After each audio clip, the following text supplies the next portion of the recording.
സ്വാഗതം. ഇന്നത്തെ നമ്മുടെ വിഷയം ഭക്ഷണമാണ്. നമുക്ക് എല്ലാവർക്കും അറിയാമെന്ന് തോന്നുന്ന ഒരു കാര്യം. പക്ഷെ നിങ്ങൾ തന്ന ഈ രേഖകൾ വായിച്ചപ്പോ എനിക്ക് തോന്നിയ ഒരു പ്രധാന ചോദ്യമുണ്ട്.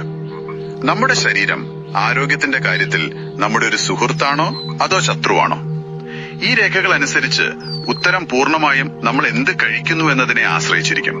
അപ്പോൾ ഇന്ന് നമ്മൾ ചെയ്യാൻ പോകുന്നത് ഇതാണ്. ഭക്ഷണത്തെ വെറുമൊരു ഇന്ധനമായി കാണാതെ നമ്മുടെ ശരീരത്തെയും മനസ്സിനെയും ഊർജത്തെയും രൂപപ്പെടുത്തുന്ന ഒരു കൂട്ടം നിർദ്ദേശങ്ങളായി എങ്ങനെ കാണാമെന്ന് ഈ രേഖകളുടെ സഹായത്തോടെ നമുക്കൊന്ന് ആഴത്തിൽ പരിശോധിക്കാം.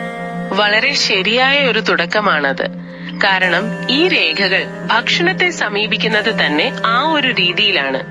ഭക്ഷണം എന്നത് വയറ് നിറയ്ക്കാനുള്ള ഒരു വസ്തു മാത്രമല്ല, അത് നമ്മുടെ കോശങ്ങളോട് സംസാരിക്കുന്ന ഒരു ഭാഷയാണ്. ആ ഭാഷ ശരിയായാൽ ശരീരം നമ്മുടെ ഏറ്റവും അടുത്ത സുഹൃത്താകും. തെറ്റിയാലോ ഏറ്റവും വലിയ ശത്രുവും. ഇന്ന് നമ്മൾ യോഗ പാരമ്പര്യത്തിലെ കാഴ്ചപ്പാടുകളും ആധുനിക പോഷകാഹാര ശാസ്ത്രത്തിലെ ചില കണ്ടെത്തലുകളും തമ്മിൽ എങ്ങനെ ബന്ധിപ്പിക്കാമെന്ന് നോക്കും. അതെ, ഈ വിഷയത്തിലേക്ക് കടക്കുമ്പോൾ തന്നെ ഇതിൽ നിങ്ങളുടെ ഇഷ്ടത്തിനല്ല, നിങ്ങളുടെ ശരീരത്തിന്റെ ആവശ്യത്തിനാണ് ഭക്ഷണം തിരഞ്ഞെടുക്കേണ്ടത്. ഇത് കേൾക്കാൻ വളരെ ലളിതമാണ്. പക്ഷെ യഥാർത്ഥത്തിൽ നമ്മുടെ ഉള്ളിൽ നടക്കുന്ന ഒരു വലിയ യുദ്ധത്തെക്കുറിച്ചാണ് ഇത് പറയുന്നത്, അല്ലേ? നാവിന്റെ ഇഷ്ടങ്ങളും ശരീരത്തിന്റെ ആവശ്യങ്ങളും തമ്മിലുള്ളൊരു യുദ്ധം. തീർച്ചയായും അതൊരു യുദ്ധം തന്നെയാണ്. ഈ രേഖകൾ അതിനെ വിശദീകരിക്കുന്നത് ഇങ്ങനെയാണ്. നമ്മുടെ നാവും തലച്ചോറും പെട്ടെന്നുള്ള ആനന്ദത്തിന് വേണ്ടി പ്രോഗ്രാം ചെയ്യപ്പെട്ടവയാണ്. പഞ്ചസാര, ഉപ്പ്, കൊഴുപ്പ് ഇതൊക്കെ കാണുമ്പോ തലച്ചോറ് ഇത് നല്ലതാണ്, ഇത് ഊർജം തരും എന്ന് പറയും. എന്താണെന്ന് വെച്ചാൽ മനുഷ്യന്റെ പരിണാമഘട്ടത്തിൽ ഇവയെല്ലാം കിട്ടാൻ വളരെ പ്രയാസമായിരുന്നു. അപ്പൊ കിട്ടുമ്പോ പരമാവധി കഴിക്കുക എന്നതായിരുന്നു നിലനിൽപ്പിന്റെ അടിസ്ഥാനം. അതെ, അടിസ്ഥാനം. ഓക്കെ, അപ്പോൾ നമ്മുടെ ശരീരം ഇപ്പോഴും ആ പഴയ സോഫ്റ്റ്വെയറിലാണ് പ്രവർത്തിക്കുന്നത്. പക്ഷെ ഇന്ന് നമുക്ക് ചുറ്റും പഞ്ചസാരയും ഉപ്പും കൊഴുപ്പും ആവശ്യത്തിൽ കൂടുതലുണ്ട്. അതാണ് പ്രശ്നം. നാവിന് വേണ്ടത് ആ പെട്ടെന്നുള്ള ഒരു ഹിറ്റാണ്. എന്നാൽ ശരീരത്തിലെ കോടിക്കണക്കിന് കോശങ്ങൾക്ക് വേണ്ടത് അതല്ല. അവയ്ക്ക് വേണ്ടത് പുതിയ കോശങ്ങൾ നിർമ്മിക്കാനുള്ള പ്രോട്ടീൻ, ശരീരത്തിലെ പ്രവർത്തനങ്ങൾ നിയന്ത്രിക്കാനുള്ള വിറ്റാമിനുകളും മിനറലുകളും, പിന്നെ ഊർജം സംഭരിക്കാനുള്ള നല്ല കൊഴുപ്പുകളുമാണ്.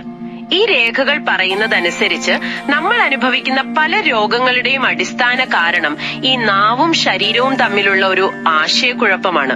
ഇതിലൊരു ഉദാഹരണമായി ആദിവാസി സമൂഹത്തിന്റെ കാര്യം പറയുന്നുണ്ടല്ലോ. മുഖ്യധാരാ ഭക്ഷണ രീതിയിലേക്ക് മാറിയപ്പോൾ അവരുടെ ആരോഗ്യം ക്ഷയിച്ചു എന്നത് വളരെ ഗൗരവമുള്ളൊരു നിരീക്ഷണമാണ്. പക്ഷെ പൊതുവെ ചിന്തിച്ചാൽ കൂടുതൽ ഭക്ഷണവും വൈവിധ്യവും കിട്ടുന്നത് അവരുടെ ആരോഗ്യത്തിന് നല്ലതല്ലേ ആകേണ്ടിയിരുന്നത്? എവിടെയാണ് ഈ മാറ്റത്തിൽ പിഴച്ചത് എന്നാണ് ഈ രേഖകൾ പറയുന്നത്? വളരെ പ്രസക്തമായ ചോദ്യമാണ്. പിഴവ് സംഭവിച്ചത് കൂടുതൽ ഭക്ഷണം കിട്ടി എന്നതിലല്ല, ഏത് തരം ഭക്ഷണം കിട്ടി എന്നതിലാണ്. അവരുടെ പരമ്പരാഗത ഭക്ഷണം പ്രകൃതിയിൽ നിന്ന് നേരിട്ട് ലഭിക്കുന്നതായിരുന്നു. കിഴങ്ങുകൾ, പഴങ്ങൾ, ഇലകൾ, വേട്ടയാടി കിട്ടുന്ന മാംസം, ഇവയെല്ലാം പോഷകങ്ങൾ നിറഞ്ഞതും പ്രോസസ് ചെയ്യാത്തതുമായിരുന്നു. എന്നാൽ മുഖ്യധാരയുടെ ഭാഗമായി അവർക്ക് കിട്ടിയത് എന്താണ്? സംസ്കരിച്ച ധാന്യപ്പൊടികൾ, പഞ്ചസാര, എണ്ണയിൽ വറുത്ത പലഹാരങ്ങൾ, പാക്കറ്റ് ഫുഡ്.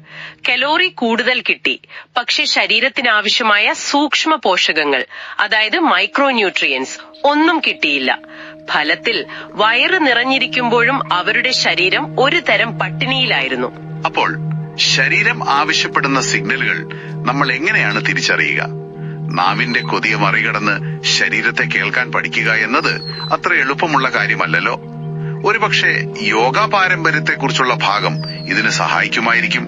ക്ഷീരസസ്യാഹാരം, അതായത് ഒരു ഡെയറി വെജിറ്റേറിയൻ ഡയറ്റ് യോഗയിൽ ശുപാർശ ചെയ്യുന്നതായി ഇതിൽ പറയുന്നു. ഇതിന്റെ പിന്നിലെ ആശയം എന്താണ്? അതെ, ഇവിടെയാണ് നമ്മൾ ഭക്ഷണത്തെ ഊർജവുമായി ബന്ധിപ്പിക്കുന്നത്. യോഗയുടെ കാഴ്ചപ്പാടിൽ ഭക്ഷണം നമ്മുടെ ശരീരത്തെ മാത്രമല്ല മനസ്സിനെയും ഊർജ വ്യവസ്ഥയെയും സ്വാധീനിക്കുന്നു. ചില ഭക്ഷണങ്ങൾ നമ്മളെ അമിതമായി ഉത്തേജിപ്പിക്കും, മറ്റു ചിലത് നമ്മളെ മന്ദതയിലേക്ക് തള്ളിവിടും. ഉദാഹരണത്തിന് ഒരുപാട് കാപ്പി കുടിച്ചാലുള്ള ആ ഒരു ഹൈപ്പർ അവസ്ഥയും നല്ല എണ്ണമയമുള്ള ഭക്ഷണം കഴിച്ചു കഴിഞ്ഞുള്ള ആ ഉറക്കം തൂങ്ങലും പോലെയാണോ ഒരറ്റത്ത് അമിതമായ ഉത്തേജനവും മറ്റേ അറ്റത്ത് മയക്കവും? കൃത്യമായി അതുതന്നെ. യോഗയുടെ ലക്ഷ്യം ഈ രണ്ടവസ്ഥകൾക്കുമിടയിലുള്ള ഒരു സന്തുലിതാവസ്ഥ കൈവരിക്കുക എന്നതാണ്. ശാന്തവും എന്നാൽ ഊർജസ്വരവുമായ ഒരു അവസ്ഥ. മദ്യം, കഫീൻ, ഒരുപാട് മസാലകൾ ചേർത്ത ഭക്ഷണം ഇവയെല്ലാം ശരീരത്തെ ഉത്തേജിപ്പിക്കും. അതേസമയം സംസ്കരിച്ചതും പഴകിയതുമായ ഭക്ഷണങ്ങൾ ശരീരത്തിൽ മന്ദതയുണ്ടാക്കും. ക്ഷീരസസ്യാഹാരം, അതായത് പച്ചക്കറികളും പഴങ്ങളും ധാന്യങ്ങളും പാലും പാലുൽപ്പന്നങ്ങളും അടങ്ങിയ ഭക്ഷണം ഈ സന്തുലിതാവസ്ഥ നിലനിർത്താൻ ഏറ്റവും അനുയോജ്യമാണെന്നാണ് ഈ രേഖകൾ വാദിക്കുന്നത്. ഇതിൽ പറയുന്ന ജീവനുള്ള ഭക്ഷണം എന്ന ആശയം എനിക്ക് വളരെ കൗതുകകരമായി തോന്നി.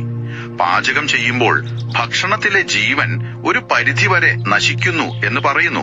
ഞാനിത് വായിച്ചപ്പോൾ ആദ്യം ചിന്തിച്ചത് അപ്പോൾ ഇനി എല്ലാം പച്ചയ്ക്ക് കഴിക്കണമെന്നാണോ എന്നാണ്. എന്താണ് യഥാർത്ഥത്തിൽ ഇതുകൊണ്ട് ഉദ്ദേശിക്കുന്നത്? ഇതൊരു വളരെ ആഴത്തിലുള്ള ആശയമാണ്. ഈ രേഖകൾ മുന്നോട്ട് വെക്കുന്ന ഒരു വിപ്ലവകരമായ ചിന്തയാണിത്. ഭക്ഷണം എന്നത് പ്രോട്ടീൻ, കാർബോഹൈഡ്രേറ്റ് തുടങ്ങിയ രാസവസ്തുക്കളുടെ ഒരു ശേഖരം മാത്രമല്ല, അതൊരു വിവരമാണ്, ഒരു ഇൻഫർമേഷൻ പാക്കേജ്. ഒരു ജീവനുള്ള കോശത്തില്, ഉദാഹരണത്തിന് ഒരു പഴത്തിലോ പച്ചക്കറിയിലോ, അതിന്റെ നിലനിൽപ്പിന് ആവശ്യമായ എല്ലാ വിവരങ്ങളും കൃത്യമായി അടുക്കി വെച്ചിട്ടുണ്ട്. അതിനെ നമ്മുടെ ശരീരം എന്ന ഓപ്പറേറ്റിംഗ് സിസ്റ്റത്തിന് വളരെ എളുപ്പത്തിൽ മനസ്സിലാക്കാനും ഉപയോഗിക്കാനും കഴിയും. ഒരു മിനിറ്റ്, അപ്പോൾ നിങ്ങൾ പറയുന്നത് ഒരു പച്ച ക്യാരറ്റ് എന്ന് പറയുന്നത് നമ്മുടെ ശരീരത്തിന് വേണ്ടി ഉണ്ടാക്കിയ ഒരു പെർഫെക്റ്റ് സോഫ്റ്റ്വെയർ ആപ്ലിക്കേഷൻ പോലെയാണെന്നാണോ? പാചകം ചെയ്യുമ്പോൾ നമ്മൾ ആ സോഫ്റ്റ്വെയർ ഫയലിനെ കറപ്റ്റ് ചെയ്യുന്നത് പോലെയാകുമോ? ഡേറ്റയൊക്കെ അതിൽ തന്നെ കാണും, പക്ഷെ അതിന്റെ യഥാർത്ഥ ഘടന നഷ്ടപ്പെടുന്നത് കൊണ്ട് ശരീരത്തിന് അത് ഉപയോഗിക്കാൻ കൂടുതൽ അധ്വാനിക്കേണ്ടി വരുന്നു. അങ്ങനെയാണോ? വളരെ മനോഹരമായ ഒരു താരതമ്യമാണത്. അതുതന്നെയാണ് ആശയം. നിങ്ങളുടെ ശരീരത്തിലേക്ക് ജീവനുള്ള ഒരു കോശം പ്രവേശിക്കുമ്പോൾ നിങ്ങളുടെ ആരോഗ്യത്തിന്റെ തലത്തിൽ നിങ്ങൾക്ക് അനുഭവപ്പെടുന്ന വ്യത്യാസം വളരെ വലുതായിരിക്കും.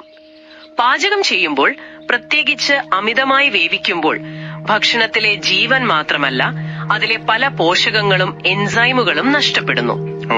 അതുകൊണ്ട് എല്ലാം പച്ചയ്ക്ക് കഴിക്കണമെന്നല്ല, മറിച്ച് നമ്മുടെ ഭക്ഷണത്തിന്റെ ഒരു പ്രധാന ഭാഗം, ഒരു 30-40% പാകം ചെയ്യാത്ത പഴങ്ങളും പച്ചക്കറികളുമായി ഉൾപ്പെടുത്താൻ ശ്രമിക്കണം. അതായത് നമ്മുടെ ഉള്ളിലെ ജീവനെ പരിപോഷിപ്പിക്കാൻ ജീവനുള്ള ഭക്ഷണം കഴിക്കുക. ശരി, അപ്പോൾ എന്ത് കഴിക്കണം എന്നതിനെ കുറിച്ച് നമുക്ക് ഒരു ധാരണയായി. ജീവനുള്ള പ്രകൃതിദത്തമായ നമ്മുടെ ശരീരത്തിന് എളുപ്പത്തിൽ മനസ്സിലാക്കാൻ പറ്റുന്ന ഭക്ഷണം. പക്ഷേ ഈ രേഖകൾ എങ്ങനെ കഴിക്കണം എന്നതിനും അത്ര തന്നെ പ്രാധാന്യം നൽകുന്നുണ്ടല്ലോ. ഏറ്റവും നല്ല ഭക്ഷണം പോലും തെറ്റായ രീതിയിൽ കഴിച്ചാൽ അത് വിഷമായി മാറുമെന്ന് പറയുന്നുണ്ടല്ലോ. അതെ, വിശപ്പായിരിക്കണം നിങ്ങളെ ഭരിക്കുന്നത്, കൊതിയാവരുത് എന്ന വാചകം അതിന്റെ കാതലാണ്. ഇതിലെ പ്രായോഗിക നിർദ്ദേശങ്ങൾ വളരെ ലളിതമാണ്. ഒന്നാമതായി, വയറ് നിറഞ്ഞു എന്ന് തോന്നുമ്പോൾ നിർത്തുകയല്ല, വിശപ്പ് മാറി എന്ന് തോന്നുമ്പോൾ നിർത്തുക. അതായത് ഒരു 80% നിറഞ്ഞാൽ മതി, ബാക്കി 20% ദഹന പ്രക്രിയയ്ക്ക് വേണ്ടി ഒഴിച്ചിടുക. ഇത് നമ്മളിൽ പലർക്കും പറ്റുന്ന ഒരു അബദ്ധമാണ്. രുചി കാരണം വയറ് നിറഞ്ഞാലും വീണ്ടും കഴിക്കും. പിന്നെ ഇതിൽ പ്രഭാത ഭക്ഷണത്തിന്റെ പ്രാധാന്യത്തെക്കുറിച്ചും പറയുന്നുണ്ട്. രാവിലെ രാജാവിനെ പോലെയും ഉച്ചയ്ക്ക് മന്ത്രിയെ പോലെയും രാത്രി യാചകനെ പോലെയും കഴിക്കണം എന്നൊരു പഴയ ചൊല്ലുണ്ടല്ലോ, അതുമായി ഇതിന് ബന്ധമുണ്ടോ? തീർച്ചയായും. ദിവസം തുടങ്ങാൻ നമുക്ക് നല്ല ഊർജം വേണം. അതുകൊണ്ട് പ്രഭാത ഭക്ഷണം നന്നായി കഴിക്കണം. പക്ഷെ ദിവസത്തിന്റെ അവസാനം നമ്മൾ വിശ്രമിക്കാൻ പോവുകയാണ്. അപ്പോ അത്താഴം വളരെ ലഘുവായിരിക്കണം, ദഹിക്കാൻ എളുപ്പമുള്ള എന്തെങ്കിലും. ഉറങ്ങുന്നതിന് ഒരു 2-3 മണിക്കൂർ മുൻപെങ്കിലും കഴിച്ചിരിക്കണം. കാരണം നിറഞ്ഞ വയറോടെ ഉറങ്ങാൻ പോയാൽ ശരീരത്തിന് ദഹനത്തിന് വേണ്ടി ഊർജം ചിലവഴിക്കേണ്ടി വരും. ഇത് ഉറക്കത്തിന്റെ ഗുണമേന്മയെയും ശരീരത്തിന്റെ സ്വാഭാവികമായ റിപ്പയർ പ്രോസസ്സിനെയും ബാധിക്കും. ഈ മാറ്റങ്ങളൊക്കെ പെട്ടെന്ന് നടപ്പിലാക്കാൻ ശ്രമിക്കരുത്, സാവധാനം വേണം എന്ന് പറയുന്നതും പ്രധാനമാണ്. ശരീരം പുതിയ ശീലങ്ങളുമായി പൊരുത്തപ്പെടാൻ സമയമെടുക്കും, അല്ലേ? പറയുന്നത് എന്താണെന്ന് വെച്ചാൽ, മറ്റൊരാളുടെ ഡയറ്റ് പ്ലാൻ കണ്ണുമടച്ച് പിന്തുടരരുത് എന്നാണ്. പകരം നിങ്ങളുടെ ശരീരത്തിന്റെ ഒരു ശാസ്ത്രജ്ഞനാവുക. ഉദാഹരണത്തിന് ഒരു 2 ആഴ്ച സസ്യാഹാരം പരീക്ഷിച്ചു നോക്കുക. എന്നിട്ട് സ്വയം നിരീക്ഷിക്കുക. നിങ്ങൾക്ക് കൂടുതൽ ഊർജം തോന്നുന്നുണ്ടോ? ശരീരത്തിന് ഭാരം കുറഞ്ഞതായി അനുഭവപ്പെടുന്നുണ്ടോ? ഉറക്കം മെച്ചപ്പെട്ടോ? ഓരോ ഭക്ഷണവും നിങ്ങളുടെ ശരീരത്തിൽ എന്തു മാറ്റമാണ് വരുത്തുന്നതെന്ന് ശ്രദ്ധിക്കാൻ പഠിക്കുക. ഓരോ ശരീരവും വ്യത്യസ്തമാണ്. നിങ്ങൾക്ക് ഏറ്റവും അനുയോജ്യമായത് കണ്ടെത്താനുള്ളൊരു പരീക്ഷണമാണിത്. ഈ പരീക്ഷണം എന്നത് ശാരീരികമായ ഊർജത്തിൽ മാത്രം ഒതുങ്ങുന്നില്ല, അല്ലെ? നമ്മൾ കഴിക്കുന്നതും നമ്മുടെ ചിന്തകളും വികാരങ്ങളും തമ്മിൽ നേരിട്ട് ബന്ധമുണ്ടെന്നുള്ളത് ഈ രേഖകളിലെ ഏറ്റവും ശക്തമായ ഒരു വാദമാണ്. രാസവസ്തുക്കൾ കൊണ്ടുണ്ടാകുന്ന ഭക്ഷണങ്ങളാണ് നമ്മുടെ മാനസികാവസ്ഥ തകിടം മറിക്കുന്നത് എന്നത് വളരെ ഗൗരവമുള്ള ഒരു പ്രസ്താവനയാണ്. അതാണ് ഈ ചർച്ചയുടെ കാതൽ. ഭക്ഷണത്തിലെ കൃത്രിമ നിറങ്ങൾ, പ്രിസർവേറ്റീവുകൾ, മറ്റ് രാസവസ്തുക്കൾ ഇവയൊക്കെ നമ്മുടെ ശരീരം ഒരു അന്യവസ്തുവായാണ് കാണുന്നത്. ഇതിനെ പ്രതിരോധിക്കാൻ ശരീരം ശ്രമിക്കുമ്പോൾ അത് നമ്മുടെ നാഡീവ്യൂഹത്തിൽ, അതായത് നെർവസ് സിസ്റ്റത്തിൽ ഒരു തരം ഇടപെടൽ അല്ലെങ്കിൽ സ്റ്റാറ്റിക് ഉണ്ടാക്കുന്നു. നമ്മുടെ തലച്ചോറ് വ്യക്തമായി പ്രവർത്തിക്കാൻ ശ്രമിക്കുമ്പോൾ ഈ രാസവസ്തുക്കൾ നിരന്തരം സിഗ്നലുകളെ തടസ്സപ്പെടുത്തുന്നു. ഇത് ഉത്കണ്ഠ, ദേഷ്യം, വിഷാദം, ചിന്താക്കുഴപ്പം എന്നിവയ്ക്ക് കാരണമാകാം. ഇത് നമ്മുടെ സ്വഭാവദൂഷ്യം കൊണ്ടല്ല, മറിച്ച് അതൊരു രാസപ്രവർത്തനമാണ്. ശരിയാണ്. അപ്പോൾ അനാരോഗ്യകരമായ ഭക്ഷണത്തോടുള്ള നമ്മുടെ ആസക്തിയെ എങ്ങനെ മറികടക്കും?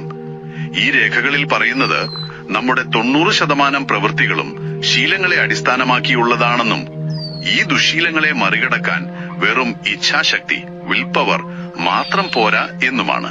പിന്നെന്താണ് പ്രതിവിധി? പ്രതിവിധി ഇച്ഛാശക്തിയേക്കാൾ വലുതാണ്. ഈ രേഖകളിലെ ഒരു പ്രധാന ആശയം ഇതാണ്: ഏതൊരു ദുശീലത്തെയും മറികടക്കാനുള്ള രഹസ്യം ആ ശീലത്തെക്കാൾ വലുതായ ഒന്നിനെ സ്നേഹിക്കുക എന്നതാണ്. അതെങ്ങനെയാണ്? ഒന്ന് വിശദീകരിക്കാമോ? ഉദാഹരണത്തിന്, ജങ്ക് ഫുഡ് കഴിക്കുന്ന ശീലമുള്ള ഒരാൾ നാളെ മുതൽ ഞാൻ ഇത് കഴിക്കില്ല എന്ന് തീരുമാനിച്ചാൽ അത് കുറച്ചു ദിവസത്തേക്ക് വിജയിച്ചേക്കാം. പക്ഷെ വൈകാതെ ആ ശീലം തിരികെ വരും. കാരണം ആ ശീലം നൽകുന്ന താൽക്കാലിക ആനന്ദം വളരെ വലുതാണ്. എന്നാൽ ആ വ്യക്തി സ്വന്തം ആരോഗ്യത്തെ അതിനേക്കാൾ ആഴത്തിൽ സ്നേഹിക്കാൻ തുടങ്ങിയാലോ? അല്ലെങ്കിൽ തന്റെ കുടുംബത്തിന്റെ സന്തോഷത്തെയും ഭാവിയെയും കുറിച്ച് ചിന്തിക്കാൻ തുടങ്ങിയാലോ? അപ്പോൾ ജങ്ക് ഫുഡ് നൽകുന്ന ചെറിയ സന്തോഷത്തെക്കാൾ വലുതായിരിക്കും ആരോഗ്യത്തോടെ ഇരിക്കുന്നതിലൂടെ ലഭിക്കുന്ന വലിയ സന്തോഷം. ആ സ്നേഹമാണ് യഥാർത്ഥ പ്രേരകശക്തി. നല്ല ശീലങ്ങൾ വളർത്തേണ്ടത് പേടികൊണ്ടല്ല, സ്നേഹം കൊണ്ടായിരിക്കണം. വളരെ ആഴമുള്ള ഒരു ചിന്തയാണിത്. അപ്പോൾ ശരീരത്തിന്റെ ആവശ്യങ്ങൾ തിരിച്ചറിയുന്നത് മുതൽ യോഗയിലെ ജീവനുള്ള ഭക്ഷണം എന്ന ആശയം വരെ, ഒപ്പം കഴിക്കുന്ന രീതിയും അത് നമ്മുടെ മനസ്സിനെ സ്വാധീനിക്കുന്നതും നമ്മൾ ചർച്ച ചെയ്തു.